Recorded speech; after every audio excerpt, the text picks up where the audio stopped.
আসসালামু আলাইকুম। আজকে কথা হলো পিএসএল এর ফাইনালে নাহিদ রানাকে নিয়ে।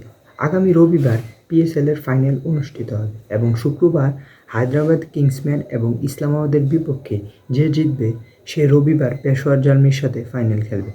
এবার আসুন নাহিদ রানার প্রসঙ্গে।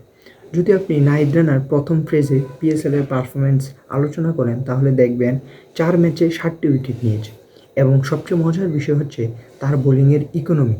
প্রায় 5.47 ইকোনমিতে বল করেছে, যেটা কিনা পাকিস্তানের এমন পিচে দুর্ধর্ষ বোলিং থেকে কম নয়। এবং কি ইকোনমিক্যাল বোলার হিসাবে নাহিদ রানা পিএসএলের এ আসরে সবার উপরে।